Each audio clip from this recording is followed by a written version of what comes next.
Hello students, welcome back to our YouTube channel RIEE Raghavendra Institute of Educational Excellence. In our previous video, we have discussed about the accounts for an NPO, meaning of an NPO, the members of an NPO, how does an NPO gets the basic requirement, that is the funds to start their operations, and what is a capital receipts and revenue receipts, also what is a capital expenditure and revenue expenditure, and the different types of accounts that has to be maintained by an NPO, such as receipts and payment account, income and expenditure account, and balance sheet. And finally, we have discussed on the salient features of receipts and payment account. I hope you all have understood those concepts. You don't have any doubt in those. Well, getting back to today's concept, the concept for today is income and expenditure account. So we are going to discuss about the most important account in NPO, that is income and expenditure account. Let us discuss its salient features.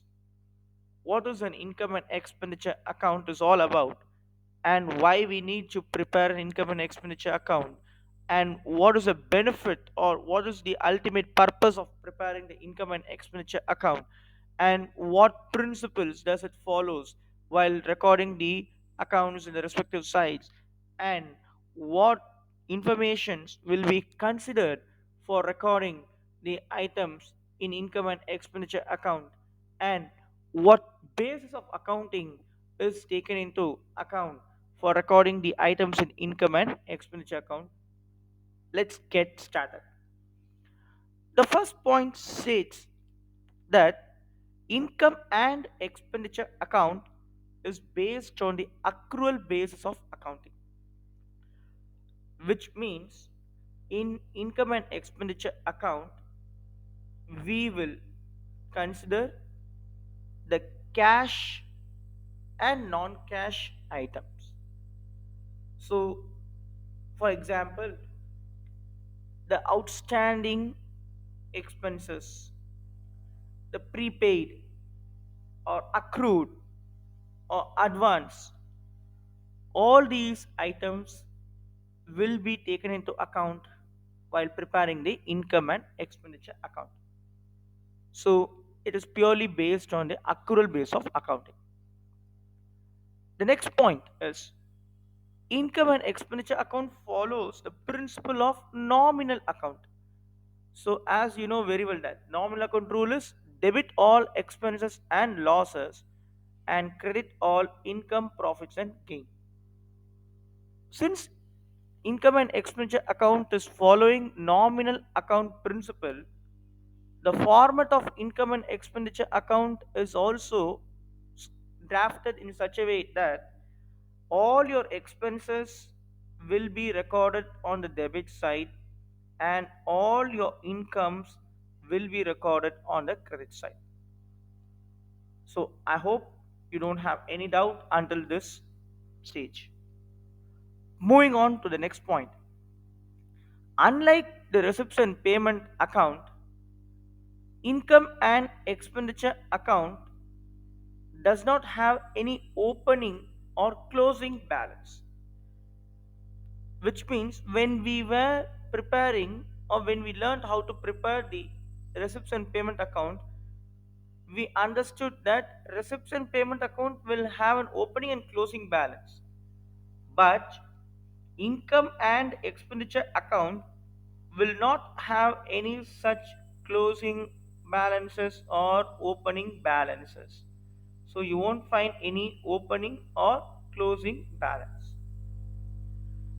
The next point states that income and expenditure account is prepared in order to find out whether the organization has end up in surplus or whether they end up in deficit.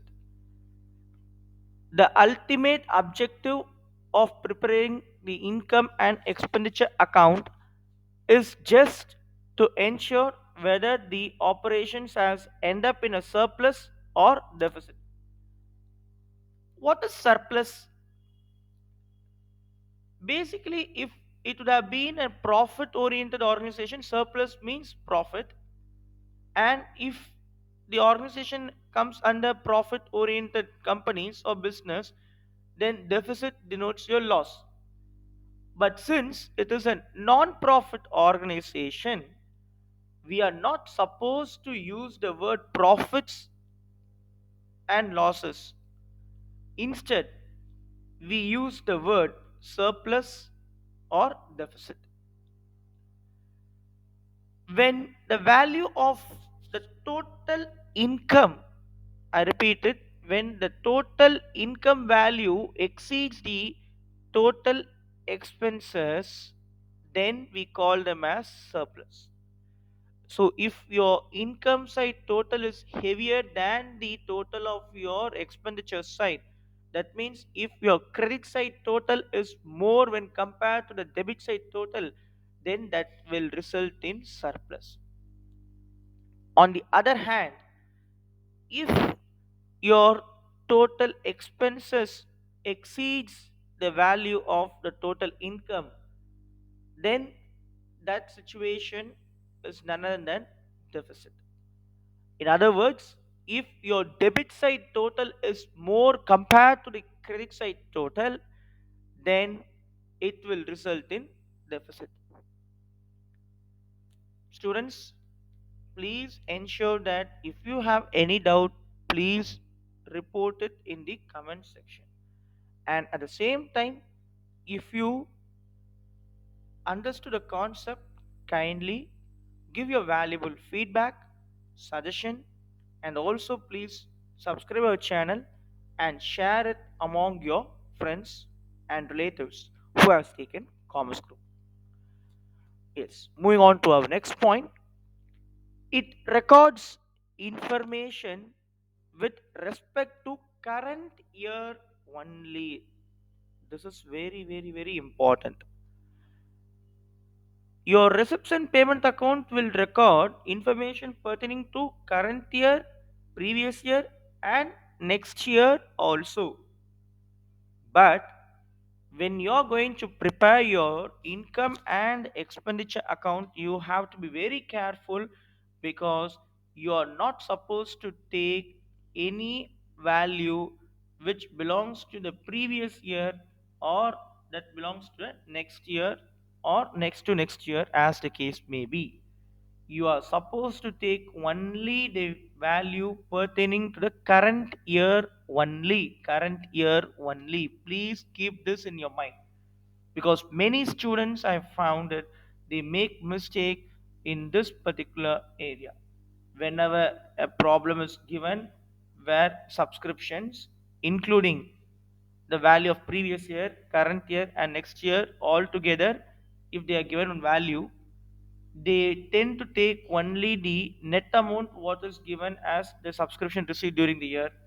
But that shouldn't be the case. They have to ignore, that is they have to subtract the amount of subscription what they have received during the year with respect to the previous year, and during the year with respect to the next year.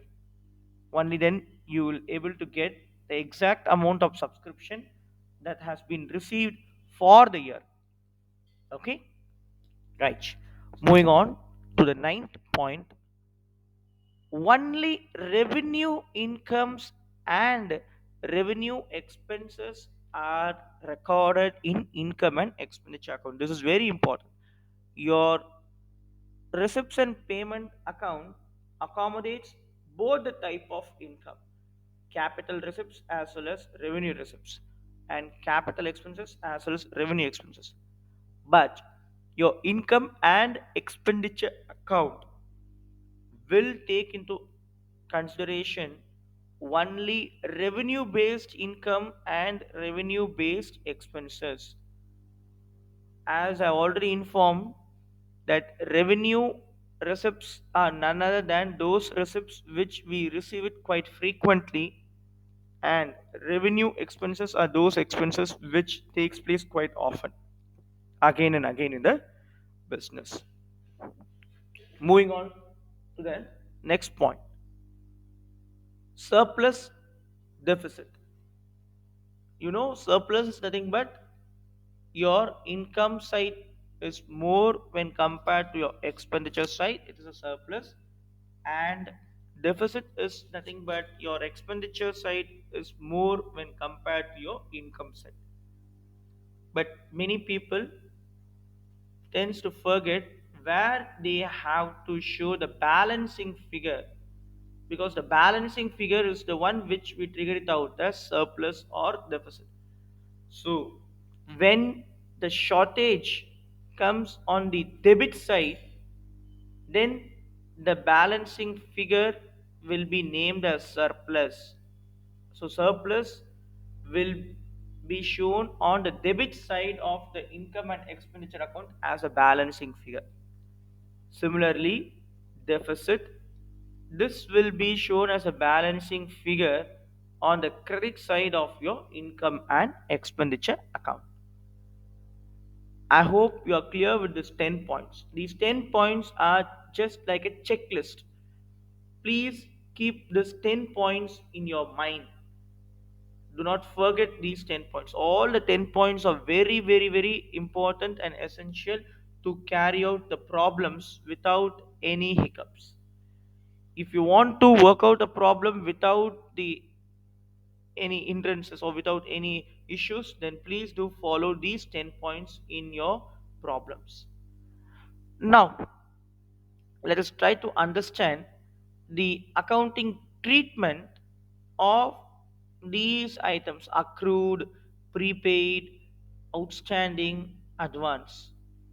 So, what we need to do during the current year, when we have received any outstanding money, that is, outstanding subscriptions of the previous year, or what will be done for the same outstanding subscription during the end of the current year, and what's the accounting treatment for the accrued and prepaid as well as advance. Let's understand one by one. The first item is accrued. The meaning of accrued is quite simple. The income has been received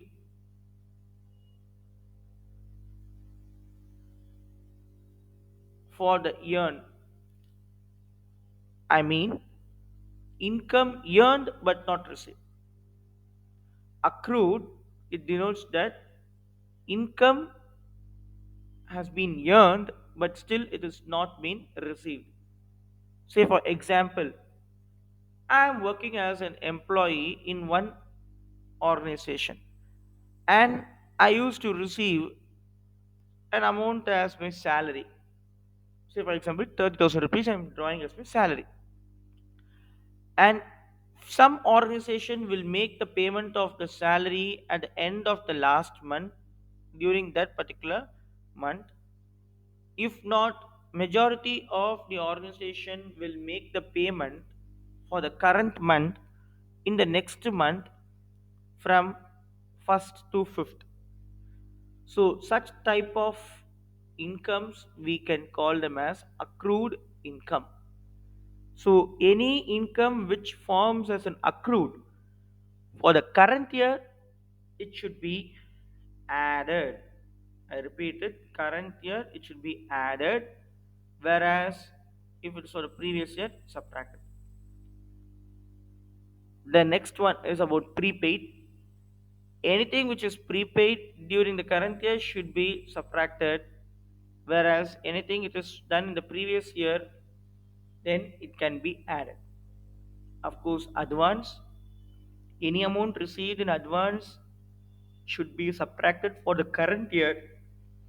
However, if the same advance is being received during the current year for the next year, even in that case it has to be subtracted. But if any amount is received in advance during the previous year for the sake of current year, then it should be added. And finally, we have outstanding.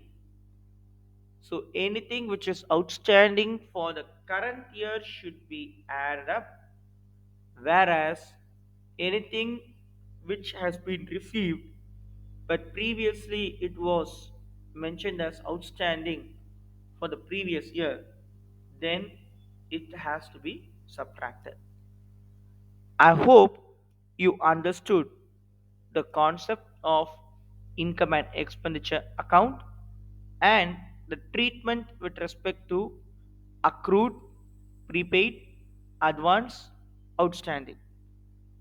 Please remember to give your valuable feedbacks, comments, or suggestion in the comment section, and also share the video among your friends and relatives who has taken the commerce group. We'll meet you soon in our next session with a new video which will be on fund based accounting. Until then, it's Kaushik Nagarajan signing off. Thank you.